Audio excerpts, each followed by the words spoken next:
Hey everyone, it's Paul from the Indy Handshake Wrestling Podcast. Once again, thank you for checking out the podcast. I appreciate it. A couple notes on this episode. There were some connection issues we had, so every once in a while you're going to see Darwin Finch's face freeze up a bit on the video.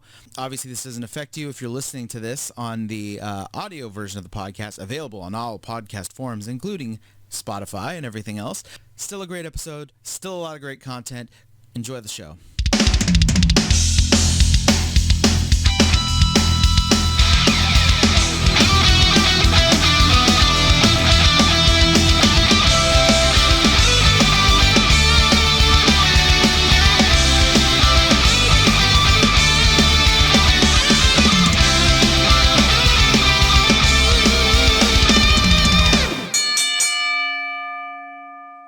Hello, everyone. Thanks for checking out the Indy Handshake Wrestling Podcast. My name is Paul Ponte. I am joined today by the punk rock Poindexter, Darwin Finch. How are we doing today, sir? I'm doing all right, man. Between my moniker and your name, that's a lot of alliteration. So good for you on that. Yeah, there's a lot of P's today, and that's totally fine.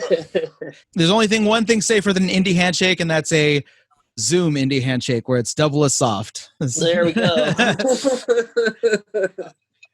So, we always like to start the podcast with a little bit of background information. What got you into wrestling? And more importantly, for me anyway, how did you find out about indie wrestling? Okay. So I've been into wrestling since I was a tiny little nerd. I had woken up in the middle of the night, and I think my dad was watching TV and had fallen asleep on the couch. And I walked out there and I saw it back in the WWF Crime Time days, to kind of date myself. And I just kind of remember, seeing that section of videotapes in the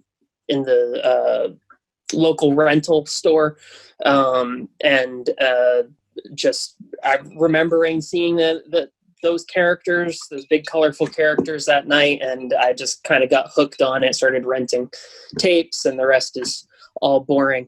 But indie wrestling, sometime in the early 2000s, I had kind of drifted away from watching mainstream wrestling. I didn't really like what WWE was doing at the time. WCW had folded. ECW was long gone. So I had, but I'd still loved wrestling. So I had started downloading some, or not downloading, but getting some videos off of eBay from Japan, because I had remembered growing up, I liked guys like Jushin Liger that worked in WCW. And Great Muda, stuff like that. So I went searching for Japanese DVDs. And through that, I actually became friends with the guy who was selling me the DVDs on eBay just through email. And he started just sending me some bonus stuff of like, hey, check this out. Sending me some IWA Mid-South, some CZW, nice. Some other promotions from Japan that I probably wouldn't have found so quickly on my own at that time. And so from that, I had started developing a library of DVDs. And then, when I finally decided I'm going to go for it myself, I was already pretty familiar with the independent scene. Yeah, I love especially the CZW stuff. I talked about it a little bit with a previous guest on here, Taro, but we were talking about the best of the best tournaments. Oh, yes. Just amazing. I remember watching those and thinking like, oh, this is what wrestling could be. You could have insane spots and whatever you want, and then have some amazing technical stuff. And then the very next match, you have Supreme in a death match or something. And you're like, what? Yeah. This all could be on the same show, And especially like you exactly. said, there was a moment in the early 2000s, like you said, after everything folded, we went from being spoiled for riches. We had, I don't know how much, 7 hours of wrestling on television with ECW, WCW, and WWF at the time. And we went from that to WWE and their kind of similar entertainment. Everyone kind of had a Yeah. similar look, similar matches. Everything just kind of looked the same. And wrestling, indie wrestling especially, is where we find the variety, the fun stuff. Absolutely. So now that you want to get started in wrestling, how did you decide where to train and who did you train with? So, well, I originally came from a small town in New Hampshire, and there wasn't much indie wrestling or anything there.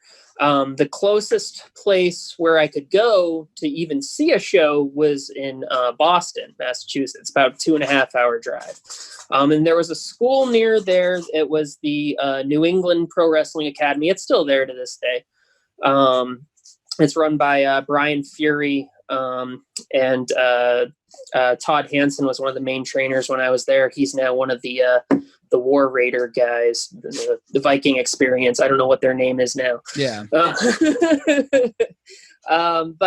so I got a little bit of kind of basic training there before I moved out here to Southern California, and that I found Santino Brothers.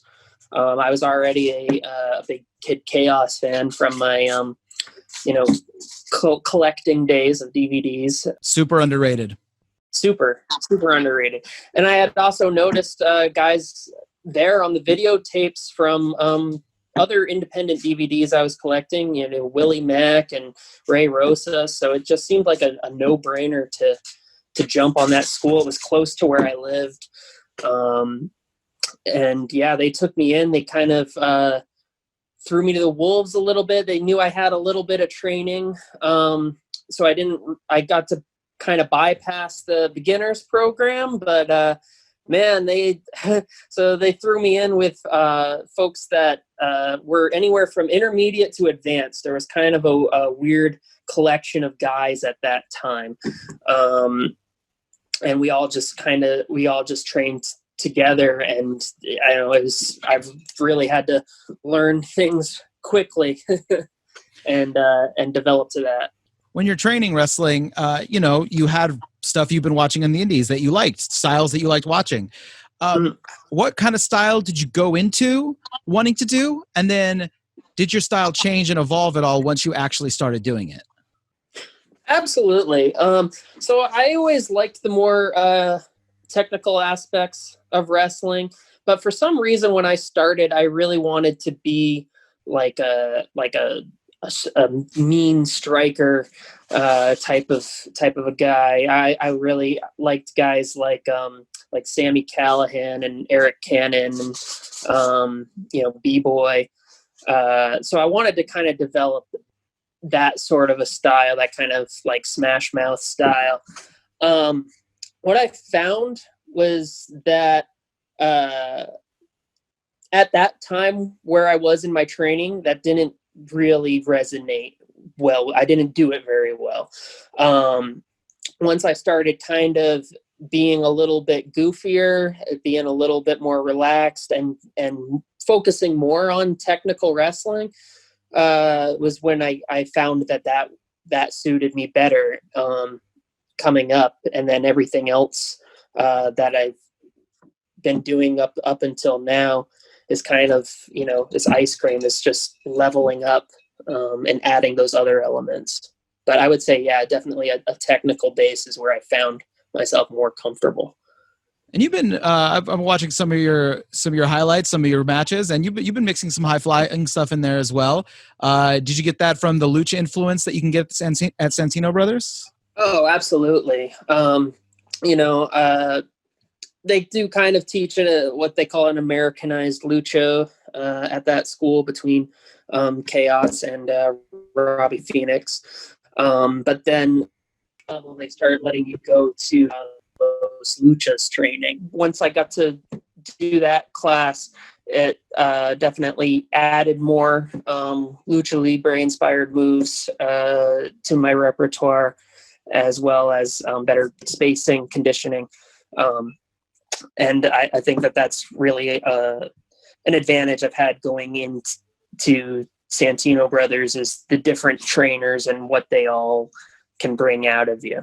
I wanted to go in a little bit, the training part's obviously hard hitting, it's wrestling's physical, wrestling, it hurts, but also there's a little bit of awkwardness when it comes to the more of the social aspect of it. So how did you find, as far as, the locker room etiquette, all that kind of stuff? I mean, that's something that they instill on you at Santino's, both the alumni, that you always shake everyone's hands, that you're respectful, that sort of thing. They don't tolerate a lot of guff there.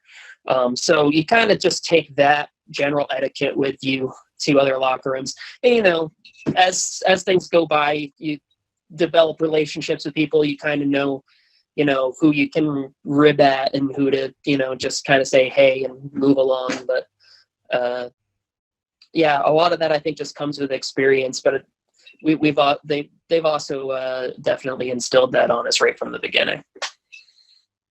And how about building your gimmick, building your character, doing that kind of stuff? How did that come about? How did the punk rock Poindexter come about? Sure. So like I had said when I was training, I wanted to do kind of a more mean gutter punk character. I realize now that didn't really work because it wasn't really who I was.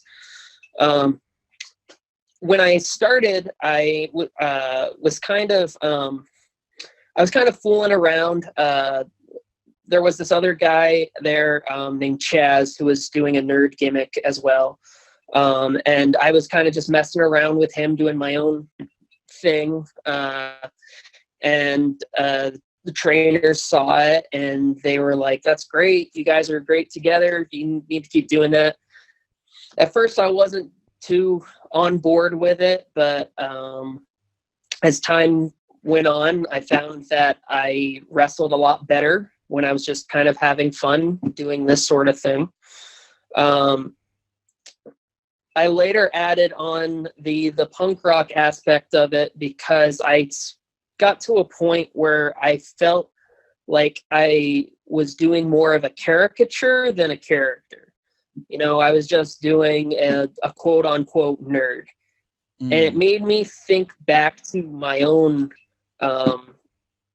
upbringing where, I was, as soon as I got glasses in school, I was automatically labeled a nerd. And I hated all the portrayals of nerds on TV with the tape on the glasses and the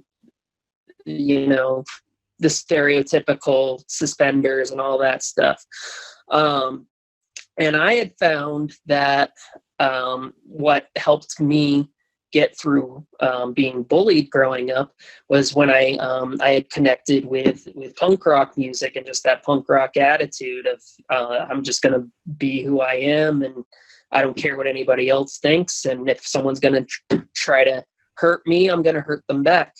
So I decided to take that aspect from my real life and apply it to my wrestling persona of, I'm still a jovial, fun, kind of goofy guy. But if you don't like me and you want to pick on me, it's unfortunately the only language that bullies really understand. Yeah.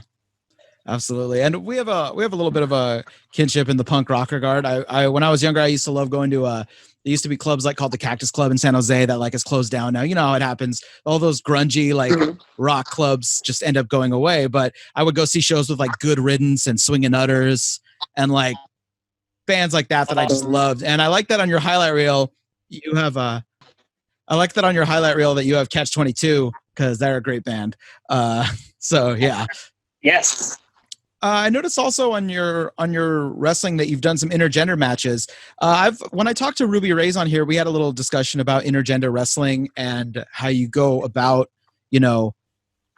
building those kind of matches psychology wise. I'd like to hear from, the male perspective on doing an intergender match and how you build a match against a woman. Well, I've always been pro intergender wrestling, being the nerd that I am. I grew up on comic books and, playing Street Fighter and whatnot. And I always like the idea of all these different types of characters from different places, of different genders, battling it out. I always looked at wrestling as kind of like a superhero, kind of larger than life sort of form of performance art. So to me, I just try to have a good wrestling match. A good wrestling match is a good wrestling match. But that being said, you still have to understand the audience, and that get the audience to understand what you do, and that sometimes does involved with the match. To have the female be a heel, that's not always easy, and especially if it's a bigger man versus a smaller woman. The woman's considered the underdog, and girls like to see other girls kicking butt. I don't blame them, and dudes like to see girls kicking butt. I'd like to say that I was the face and the female was the heel, and even though there were still some that would root for the female anyways, I did have a lot of the crowd on my side, and that takes some planning as far as getting sympathy. The woman's got to be really, really mean. When you got someone like Ruby Ray's, that can be pretty easy. Yes. Ruby is easy in that case because she's just a big, mean monster. I'd like to say that I've had that sort of dynamic with Heather Monroe as well. She really knows how to play it up and get under people's skin, so that people will root against her in an intergender match. Well, yeah, especially when you're working with two women as talented as Heather Monroe and Ruby Ray's, it's like, they help make your job easy too, because they're just such great workers. Yeah, absolutely. One thing sometimes I like to cover on here is what kind of goals we have. I mean, obviously every wrestler's goal is going to be something similar to, like, one day I want to headline WrestleMania. One day I want to do this. One day but like, I'm more thinking like short term, like, do you want to wrestle like in Japan and Mexico?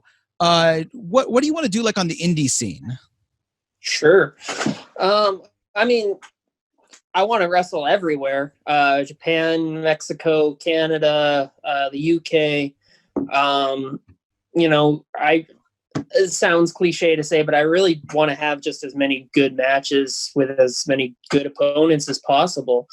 I would also like to say that I've been a big supporter of my home promotion of Wrestling Pro Wrestling. I'd like to continue to get more eyes on that product and help that just become a more popular place of entertainment, because I just really enjoy the show itself, even if I wasn't a part of it. So yeah, let's talk about that. Let's talk about Wrestling Pro Wrestling. Sure. So Wrestling Pro Wrestling is a little promotion in right now we run shows out of Burbank. Well, we did run shows out of Burbank, California. Yeah. It's run by WWE superstar Brian Kendrick. And it's partially owned by him and two other gentlemen. It's a little different, over the top, I guess you would say. I would say it's a mix of great wrestling. You'll see folks like Watts, Dark Sheik, Eli Everfly. Bateman used to be a big part of the show. Peter Avalon used to be a big part of the show. And then you'll see characters you won't see anywhere else, like Chow Mein Charlie, who's an anthropomorphic box of Chinese food. You'll see King Giraffadora, which is the three-headed giraffe. The Formage Horsemen, which is basically the four horsemen, but their heads are cheese. Okay. So it's it's a little bit of goofy with a little bit of great wrestling all jammed together in one show. Sounds like a lot of fun. It sounds like something that I love close to here, which is something you've also been a part of for a show or two. A little thing called Hood Slam that I'm a big fan of. What was your experience like working at Hood Slam? I have had Boone Ashlock, Sour Boone, on the show recently. Nice. Yeah, I'm trying to get Dark Sheik on, so hopefully that happens soon. Dark Sheik. Yeah. So how was your experience with Hood Slam? How'd you like that? Oh, I absolutely adore Hood Slam. That's something that as soon as I found out about what it was when I was a trainee, it's something I had always wanted to jump on and be a part of. Because, like you said, it's very similar to wrestling, pro wrestling. I'd say they're definitely a little bit different in maybe tone. But I really love going up there. It was starting to become a consistent thing for me right when this all happened. I had only worked 2 shows, but I was set to come back for a third. And then, this canceled everything. So hopefully that's still in the works when things come back. I guess we'll find out, but yeah, the crowd's great. The workers are great. It's always a good time. Yeah, we got to get, especially as a big geek, you got to get up there for when they do like the video game theme shows or like the comic book theme shows, any of that stuff, right? Getting to wrestle as a character you love in a comic book is there anything really better than that? I was supposed to be on the X-Men show that they were going to do. That's too bad I wasn't there for that. I also have pitched that I want to wrestle as Colin Robinson from What We Do in the Shadows, because I really just want to talk my opponents to death. That would be That's fantastic. I love that. So when you're working with guys like Chaos, who worked in a lot of promotions, especially towards the tail end of the wrestling boom that talking about XPW and everything like that. And then you're working with, guys like Brian Kendrick, who, he's had a career everywhere. What kind of advice, what kind of, words of wisdom are you getting from guys like this as opposed, when it comes to your career? Okay.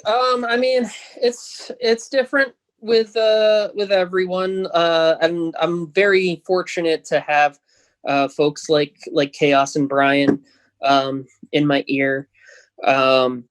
Chaos is a very motivating guy, but he'll also get after you for the things that you need to work on, whether it's lifting more weights or maybe stretching more, or you need to be advertising more, or putting out more content, stuff like that.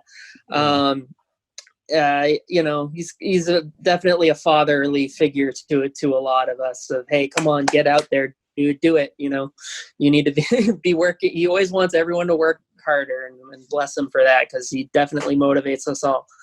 And then Brian is a little bit more laid back, but he's always willing to answer questions. He's given me a lot of critiques on matches, and just general little twists that I can put on, little spins I can put on things. He really analyzes the little things. I don't think that Brian gets enough credit for how nuanced he is when it comes to professional wrestling. He's always thinking about why you're doing this, what you should be going for the next thing, even though something's going to be countered, and just little details about wrestling that I've really absorbed and appreciated. Yeah, I feel like especially him and Paul London, they're kind of, you always group them together, obviously, for many reasons. But yes, I feel like they're kind of like, if they were born like 7 years later or like 8 years later, like the amount of especially with like NXT, how much more they have the kind of style that Brian Kendrick's been doing for years, on their TV. You have AEW, same thing. There's a lot of guys who I loved on the indie scene, in the mid 2000s, guys like Brian Kendrick and many others that, if they had been in their 20s now, like how big could they be on television? It's really crazy when you think about it. It is true. That time period was really overlooked, because unless you were really looking for outside sources of wrestling other than what's being shown on TV, you didn't see that style at all. And now, yeah, you're right. It's all over the television. And, Brian's probably not doing all the things that he used to do now, understandably. And probably doesn't get the credit for that. Like a lot of those guys from that time period don't. Yeah. We talked a lot about, when I had this discussion with Michael Modest, and he was like, I feel like all the stuff we were doing with All Pro Wrestling and Pro Wrestling Iron, back in the early 2000s was stuff that like nowadays people would eat up because the indie crowd loves that kind of stuff. But, different times, it's the way it is. Yeah. My little nerdy self was watching them on Pro Wrestling Noah DVDs, but that doesn't exactly, the few of us that were searching for stuff out there at that time, that doesn't help pay the bills. I understand that. So, yeah. Well, too bad. Noah was paying them pretty good, luckily for them. So that was good for them at the time. But then, Ring of Honor came in and, the indie boom started to happen. And then, everyone gets more work, which is great because there's tons more promotions now. Yeah. Everything's better. Not right now, obviously, because of the pandemic, but normally there's a lot of places to work. Yeah.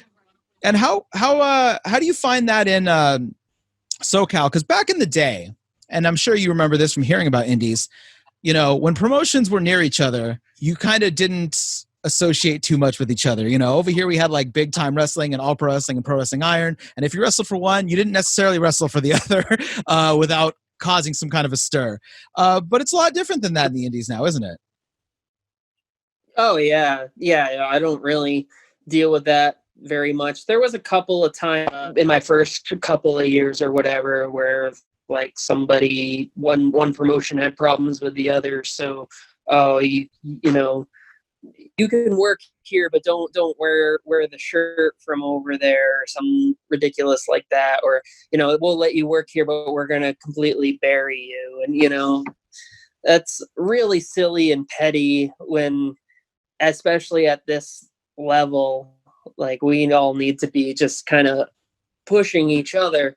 Rising tides so that and all we that. can all reach the top together rather than just dragging each other down into the muck. So I'm definitely glad that those days seem to be pretty much behind us. I haven't really experienced that in the last couple of years. Unless you're running, across the street from each other on the same day, really, it's all you're doing is promoting the other promotion, which most of the time you're going to end up working for, meaning everyone's going to make more money. And it really isn't that what's important here? Like everyone gets work, everyone, it's... Yeah. Exactly. We're talking about different promotions, working different places. You mentioned coming all the way up to Northern California. Any interesting moments when you're traveling on the road as far as doing wrestling? Any road stories, anything fun like that? Yeah. When I worked for a couple of years ago, I worked for a promotion on the East Coast called Wrestlers Lab. I don't know if you've heard of them. Mm. They run out of New Jersey. And I came to the show, and they were great dudes. They took care of me nicely, and the show was a lot of fun. No problems with that. The issue is that the promoter was bringing me back to the airport after the show, and it seemed like we had plenty of time. But of course, accidents, road construction, pretty much everything that you could imagine, and especially New York traffic is horrible anyways. We ended up late, and I had missed my flight. So luckily the airport gave me another flight home, but it wasn't going to be until the next morning. So I pretty much just spent the entire night by myself at the JFK airport. I told I went to the bar and I told the bartender what was going on, because I was like the only person there. We were chatting, and she gave me like 6 little tiny bottles of wine. So I was walking around the airport bored, just throwing back little tiny bottles of Zinfandel or whatever. Like a gentleman. Like a gentleman. Like a gentleman. They had one all night diner there, and I fell asleep in like a pile of like huevos rancheros. So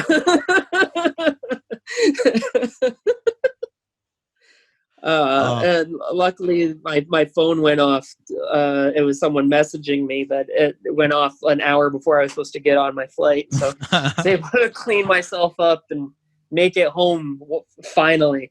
There was a time here when I used to work for a promotion over here called Big Time Wrestling, and we brought in Brock Lesnar to do an autograph signing.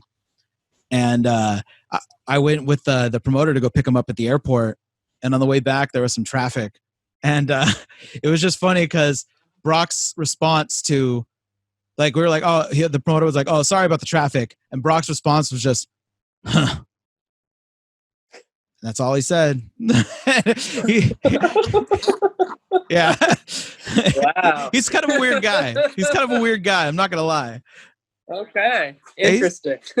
He's a little bit of a quiet man. Yeah. Very, very strange. And what about as far as, getting around, LA area? I always joke I'm more familiar with LA because I travel back and forth a lot. So I'm used to the LA traffic, but the people I know that live in LA, they love when folks show up and they're like, hey, I'm in LA, general statement. Do you want to hang out? And they're like, well, where? Because that could be 10 minutes away from me and that could be an hour and a half away from me. What are you talking about? How about as far as like, have you ever like double booked yourself in a day in LA and you had to like get back and forth between different places or anything like that? Oh, totally. Yeah. I did one, there was one time early in my career where I did Santino Brothers used to book us a lot for birthday parties. And so they'd set up the ring at somebody's backyard or whatever. And we do a little show there. So I went from that in my gear. I think that was in East LA, and I drove over to Orange County to wrestle a main event over there. Luckily, we had made it in time, and it was no problem. But there's definitely been, I would say I'm lucky to not really double book that often. I think that was probably the only time. So fingers crossed that doesn't happen too often. And what's it like to wrestle at a birthday party? It's I've wrestled at a few, and it really depends on the kids, I would say. I've wrestled at really fun ones where the kids just want to have a good time, and we've just done more silly things. We did a spot where we got silly string and covered the bad guys with silly string, and the kids eat that up. But I've definitely been at other ones where the kids are just shouting and tearing everything down. This guy's stupid. He's not John Cena. Like, what did you think you were going to get for your birthday, kid? Just yelling out moves, do an F5, stuff like that. Oh my gosh. So those ones, you just kind of get through it. Maybe give the kids like one thing that they wanted to see. I think I did a stunner, and that popped the kids more than any other thing I did in the entire match. So, but yeah, those ones are a little bit more difficult. I guess it's kind of like, I haven't had to do one of those in a while. I mean, I guess that's kind of like a crash course in like trying to get the crowd on your side, though. It's kind of like, what's like one of the hardest situations to do it, and you're like, well, this is it. Do it now. Go ahead, guy. That's pretty good training. Yeah, it is. And I think that's been a really helpful thing that Santino Brothers has done. They usually book a lot of the newer guys to do those sorts of things, because it is a good chance to kind of practice your craft in front of a crowd without it being, videotaped or anything that goes on YouTube. Have you had it anywhere you got there and you're like, the parents are worse at this party than the kids? Because I used to teach guitar to children, and there's been plenty of times when the adults were way worse than the kids. So has that been, have you found that at all at any time when that happened? I wouldn't say at birthday parties. I would say at some quote unquote family oriented wrestling shows that I've been to, where it's, people bring their kids. It's supposed to be for the kids. But then you've got these guys or even the kids' parents themselves that are like being very belligerent and sometimes inappropriate. Or trying to be like smart marky, and it's really unfortunate because it kind of ruins the show for not only everybody else there, but for the kids, which that show is supposed to be for. Yeah, but you and I know we've been following wrestling for a long time. Dick wrestling fans aren't exactly rare. There's quite a few. All right, brother, it's about that time. The booker has run out. Sure. He's yelling to take it home. The crowd is confused because they don't know what that means, but that's what he's yelling. So I have some questions for you here. Feel free to digress, of course. There's no, hard rules to this. It's just feel free to answer however you like. Sure. If not wrestling, what would you do creatively? Creatively? I would probably write, whether that would be books or scripts. I'm not exactly sure, but yeah, if I couldn't be involved in wrestling at any capacity, I would probably write. What is your favorite move or hold that you do not use? Oh, that I don't use. That's interesting. Probably the Navarro clutch. I don't know if you've seen that. It's I don't think I have the strength for it. It involves kind of wrapping the fella up and then pulling him up off the ground. So that basically you're holding up their entire body weight while stretching them. I have not had the capacity to do that, but it's a very cool move. All right. So on the agenda, we're going to be booking Marco Stunt against you so that you can do that immediately and have fun with it. Nice. What is the craziest fan interaction you've had? I think I've been lucky enough to avoid most. It's not really coming to me at the moment if I have. But no, I think I've been lucky enough to avoid most crazy fans. I think when I used to make the mistake of, I don't know why I did this in my first year, but I wore a cape to the ring. And every once in a while, somebody from the crowd would just like grab it while I was kind of doing, I've always done the thing where I run around giving everybody high fives. But when I was a weirdo and thought wearing a cape would be funny, people used to grab that, and sometimes I'd end up kind of falling on my butt. Oh yeah, that's no fun.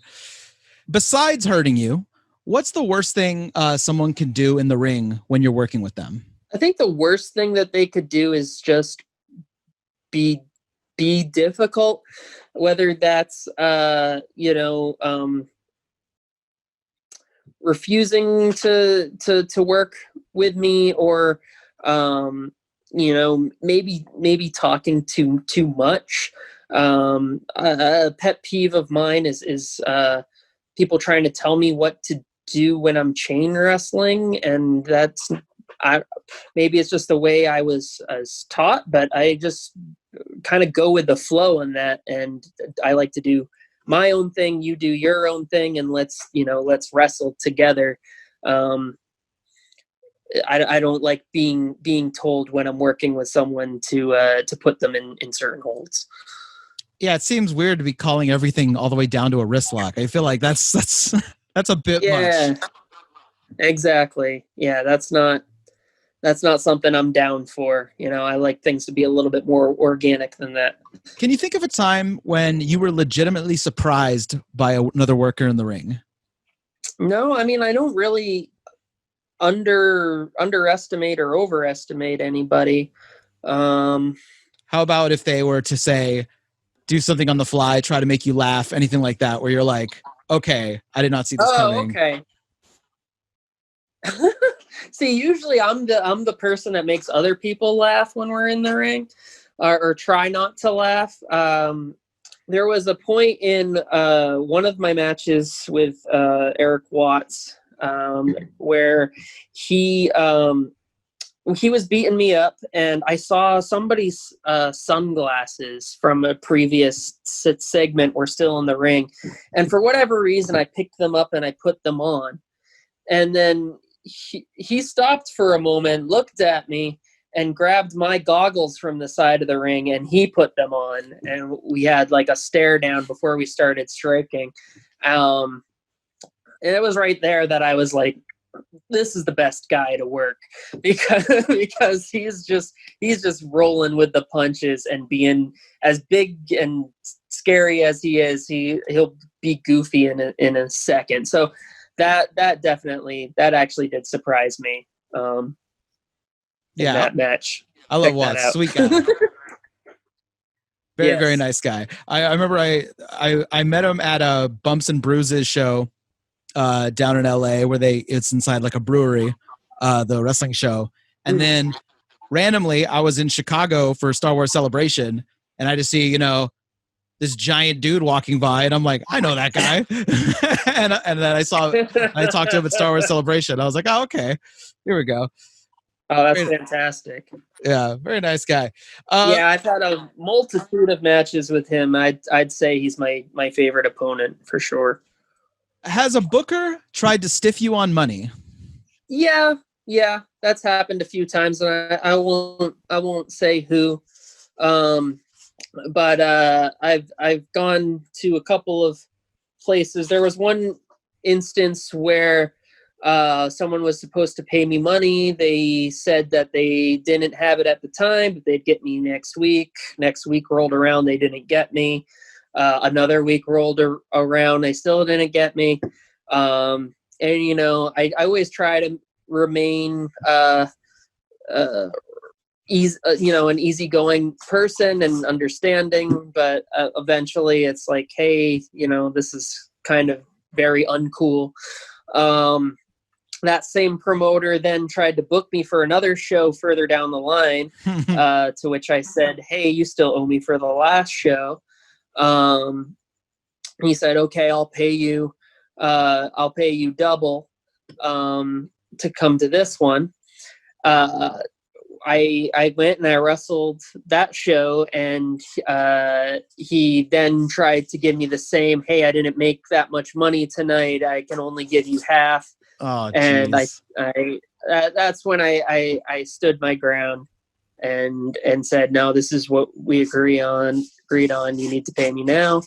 I didn't threaten him or anything, I'm not that kind of guy. But that was probably the most unfortunate instance of that happening. I had that talk on here with Scott Lost, and we were talking about like how prevalent that is in indie wrestling, and how like it's shocking how everyone just kind of accepts it and is just like, well, it happens, so what are you gonna do? And he's like, and he talks about, because he's a comic book artist now, and he's like, when I do a commission, you pay me half up front, and he's like, and that's how wrestling should be. Yeah. It is. Yeah, that's something that we need to fix in wrestling. Honestly, I don't know how we go about doing that, but especially like new guys coming up, promotions will, certain places, or especially like new fledgling promotions will sometimes kind of take advantage of newer guys because they want to wrestle. And they try to give them, we joke about it, but it's kind of true, the hot dog and a handshake for pay. Yeah. And it's just I'll do anything for my school, and I think that's I think Santino's is great at helping guys to get those chances to practice working in front of a crowd. I do think that's important when you're first coming up.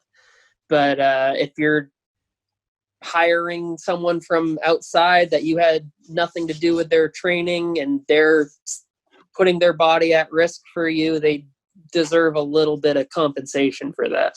Yeah, there's a big difference between, you hire an experienced guy and he's like, hey, since you're booking me, you think you could throw a couple of my students on an opening match? Like, there's a difference between that and, Yes. booking someone and then not paying.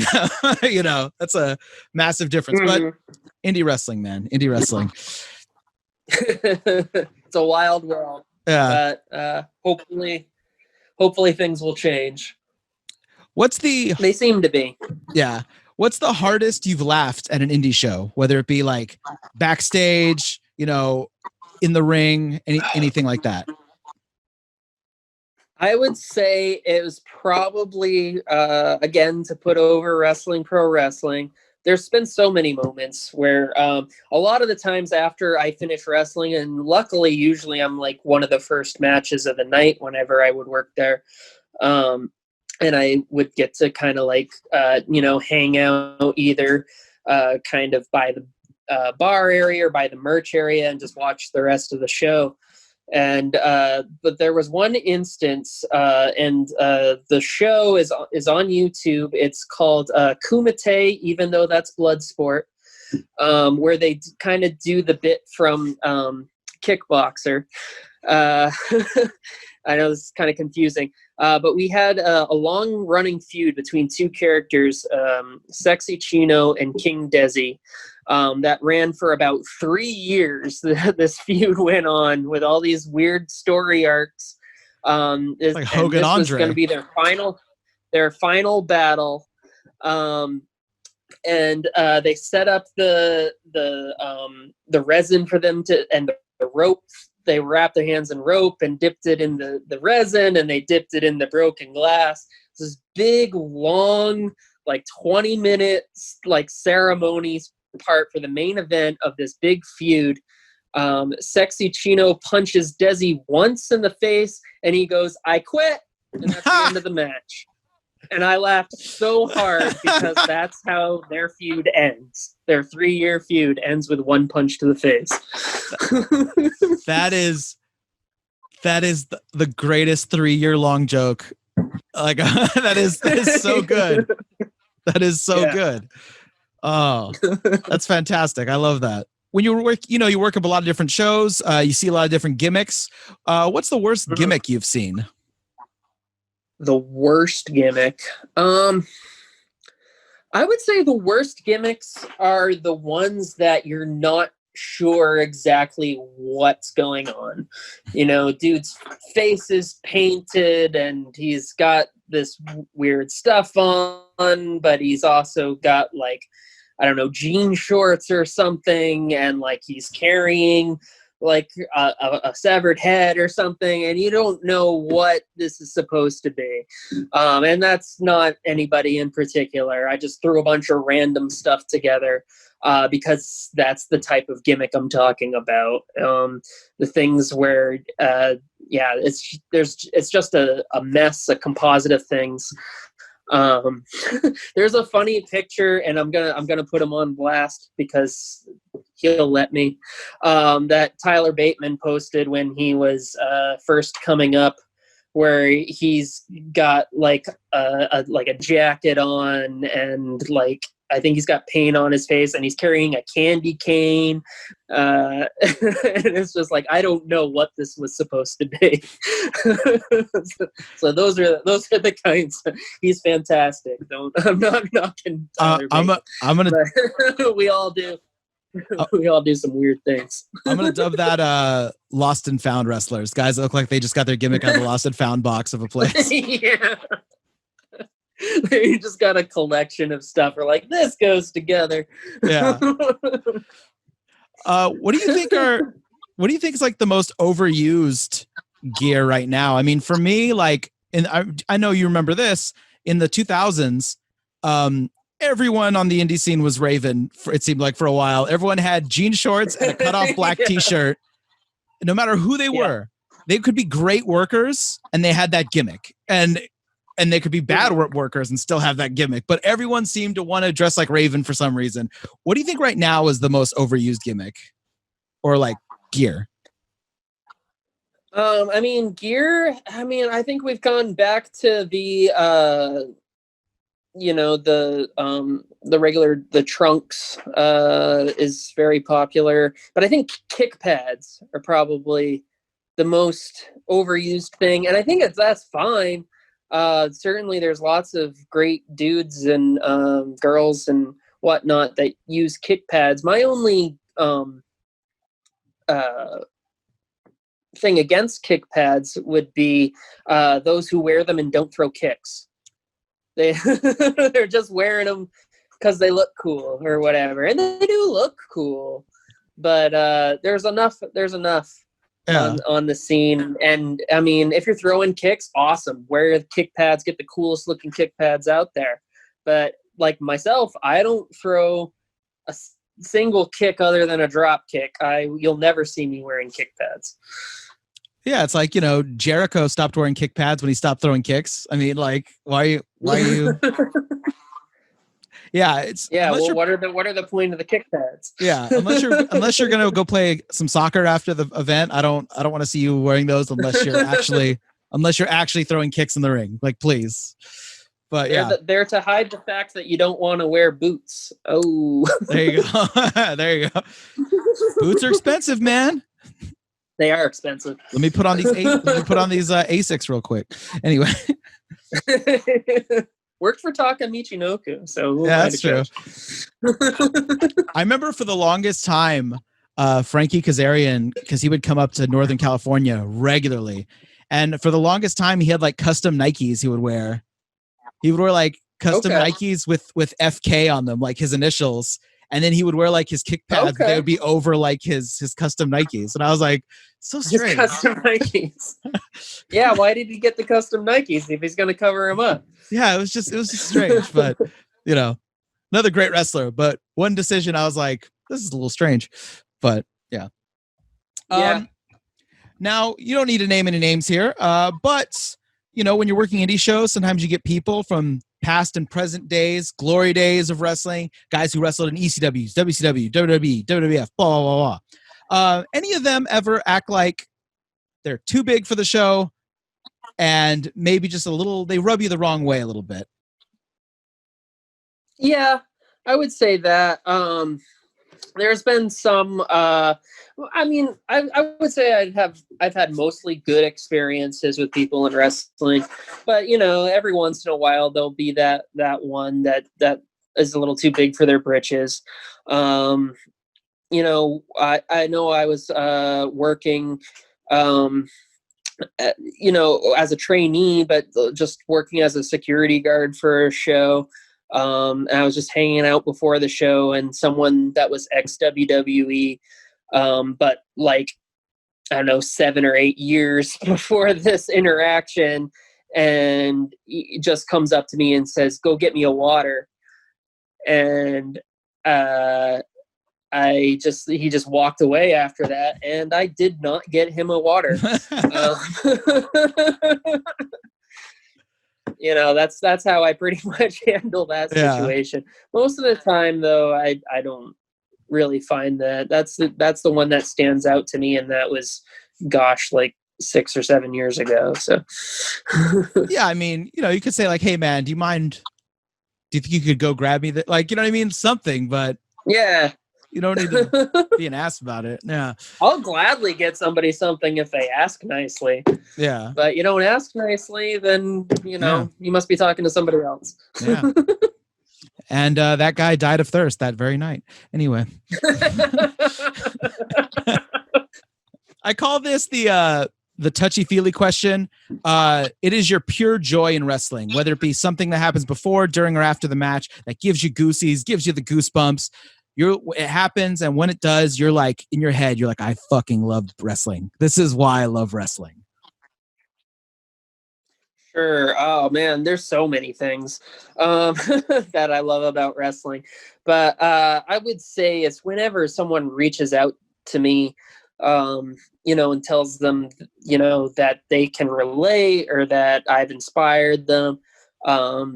There was one time where I had posted something about, things that bullies have done to me, and a lot of people resonated with that, and shared a lot of their own stories and stuff like that.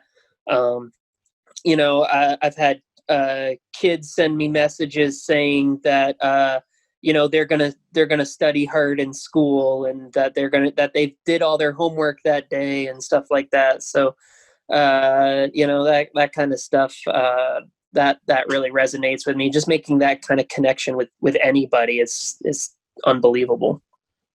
Fantastic. I love hearing that. That's amazing. Mm-hmm. All right, brother. I thank you for being on the podcast. You've been amazing. Technical difficulties aside, this is a great talk. This is a great talk. I really loved hearing from you. But please put yourself over. Where can people find you? What matches should people look up if they're not familiar with your work? Put yourself over hard, brother. Let's do this. Sure, man. You can catch me on Facebook, Darwin Finch, obviously.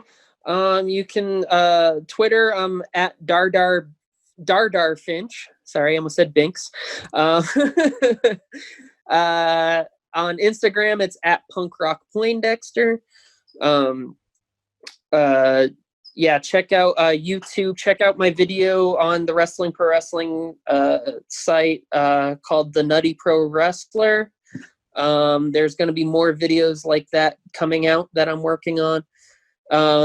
For matches, any match I've ever had with Eric Watts, for sure. My match with Dark Sheik, you can find on there from last year. Eli Everfly. My matches for Santino's Up All Night. I would check out my match with Alonzo Alvarez. My match with Jesse James.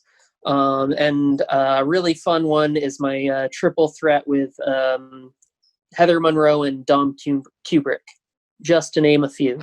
From the punk rock Poindexter himself and Paul Ponte, I thank you for joining us here at the Indy Handshake Wrestling Podcast. Thanks a lot, man. It's been great.